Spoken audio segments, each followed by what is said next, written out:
ሰላም ሰላም ውድ የተከበራችሁ የቻናሌ ተከታታዮች እንዴት ናችሁ? ከኔ ጋር ሁሉ ሰላም ነው። ሰላማችሁ ይብዛልኝ ባላችሁበት ውድ ቤተሰቦቼ።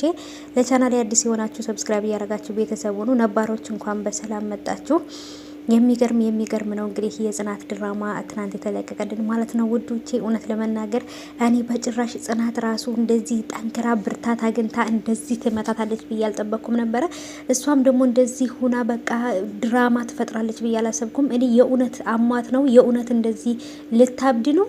በቃ ከዚህ በኋላ አበደች ማለት እኮ ነው። በቃ ከሰው ፊት እንደዚህ ከሆነች ማለት ነው እሱ ይወደኛል እኔም ወደዋለሁ በዚህ ወጥቶ በዚህ ገብቶ እያለች ነበርና ይሄን ያህል ራሷን እየሳተች ነው። አላቅም ብቻ ምን ልል እንደምችልና እናንተም ብዙዎቻችሁ በጣም ነው ደስ ያላችሁ ቤቲ በመዋረዷ። በተለይ ኪራና ጽኑ ሊመለሱ አንድ ላይ ሊሆኑ ስለሆነ በጣም ነው ደስ ያላችሁ ማለት ነው። ብዙዎቻችሁ እልልልልል እያላችሁ ነበር በኮሜንት ማለት ነውና እኔ ራሴ በጣም ደስ ብሎኛል ከምላችሁ በላይ። የቤት ሰራተኛዋ ራሱ ጽናትና ኪራ ሲጣሉ ምን ማድረግ እንዳለባት የት እንደምትገባ ግራ ነበር የገባት ማለት ነው። ምክንያቱም ጠባቸው ቀላል አልነበረም ማለት ነው። እና መጨረሻ ላይ ግን ደግሞ ያለው ነገር ስታውቅ ይህን ሁሉ ነገር አድርጋ ኪራ የእሷ መሆን እንደማይችል ስታረጋግጥ ግን ያበደች ለማስመሰል ወይ ደግሞ በሽተኛ የሆነ የታመመች ለማስመሰል ድራማ እየሰራች ነው። ምሩም ደግሞ ቤቲ ይበቃሻል፣ ከዚህ በላይ ድራማ አትስሪ እያለቻት ነበረ። እኔም የመሰለኝ እንደዚህ አድርጋ የታመመች አስመስላ ቤት ውስጥ ተቀምጣ ከእንደገና ሌላ ችግር ልትፈጥር ነው ብዬ ነው የማስበው። ለምን ከታመመች ኪራም ቢሆን ግዴታ ማስታመም አለብን ብሎ ቤት ሊያመጣት ይችላል፣ አይታወቅም ማለት ነው። ግን ደግሞ ከዚህ በኋላ ቤቲ የምትባል ልጅ ማየት አይፈልግም ኪራ ማለት ነው።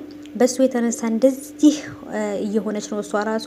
ግን ደግሞ እሷን ማፍቀር በጭራሽ አልቻለም ማለት ነው። ልቡ ውስጥ ያለችው በልቡ የነገሰችው የኛ እንቁዋ ጽናት ናት ማለት ነው። ስለዚህ የሱ የልቡ ንጉስ እሷ ስለሆነች በፍጹም ቤቲ ሊያፈቅራት አይችልም። በነገራችን ላይ ቤቲ የሚፈቀርም ጸባይም ሆነ ምንም እንትን የላትም ማለት ነው። ለሰው ልጅ ያላት ንቀት ሰውን እንዴት እንደምትንቅ ሰውን እንደ ቆሻሻ ነው የምታየው ማለት ነው። እሷ ያለችው ካልሆነ በቀር ወይንም ደግሞ እንድትከበር የምትፈልገው እሷ ብቻ ናትና ይሄ ጸባይ ደግሞ ማንኛውም ሰው ጋር አያኖራትም ማለት ነውና ብቻ በጣም ደስ ብሎኛል። እኔም ልክ እንደናንተ በስሜቴን የምገልጸው በቪዲዮ በመስራት ነው ማለት ነው። እናንተም በኮሜንት ስሜታችሁን እየገለጻችሁ ነው። ደስ ብሎኛል።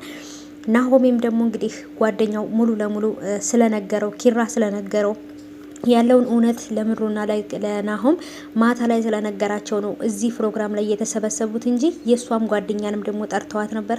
ሙሉ ለሙሉ ቤተሰቡ የተሰበሰበው ለቤቲ ቀለበት ሊያደርግላት ቢሆን በጭራሽ አይሰበሰቡም ነበር ማለት ነው። ግን እነሱ ያሰቡት ነገር ስለነበር ወይንም ደግሞ እሱ የነገራቸው ነገር ስለነበር ለዛ ነበረ።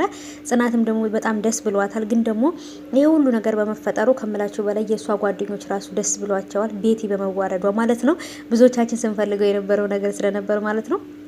ጽኑዬ በጣም የሚወዷት የሚያከብሯት ጓደኞች ከጎኗ አሏት። እስካሁንም ድረስ ከጎኗ ናቸው ማለት ነው። ደስ ብሎኛል እውነት ለመናገር ኪራ ያደረገውም ነገር የቤት ሰራተኛዋም ያደረገችው ነገር እጅግ በጣም አሪፍ ነው። ምክንያቱም ብዙ ነገሮች ከመጥፋት አድናለች ማለት ነው።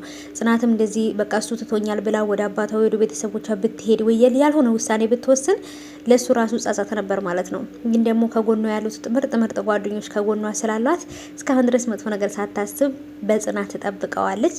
ስሟም ጽናት ነው እንግዲህ ታውቃላችሁና ጽናቱን ይስጥሽ ብሏት ነበር እሱ ራሱ እና እንግዲህ ነገሮች እሱ በሚፈልገው መሰረት ሄዶለት ሳይነቃ ወይንም ምንም ነገር ሳይበላሽበት እሱ እንደሚፈልገው አድርጎ አስተካክሎታል ማለት ነው።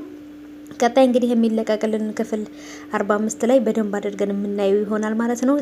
ጽናት ከዚህ በኋላ አምናው ወይንም ደግሞ ይሄን ነገር ትክክል በዚህ ነገር ስለሆነ ይቅርታ ብለው ወይንም ደግሞ ይቅርታ አድርጋለት እሱም ደግሞ ይቅርታ ጠይቆ ይቅርታ ተባብለው አብረው መኖር አለባቸው ወይም አብረው ፍቅራቸውን መቀጠል አለባቸው። ቤቲ ግን አሁን እያበደች ወይንም እየታመመች እያስመሰለች ነው። ይሄን የምታደርገው አሁንም ድጋሚ እዛ ቤት ተቀምጣ ሌላ ድራማ ለመስራት ወይንም ሌላ ረብሻ ሌላ ግርግር ልትፈጥር ትፈልጋለች። እስኪ ቤቲ የእውነት አሟት ነው ወይንስ ደግሞ የእውነት በቃ አይምሮዋን ስታ ነው ወይንስ ድራማ እየሰራች ነው? እኔ ወደዋለሁ በጭራሽ ትቻለ ሄደም ከዚህ ቤት አልወጣም እያለች ነበረ። እናንተ አምናችኋታል ወይንስ እንዴት ነው? እኔ አላመንኳትም።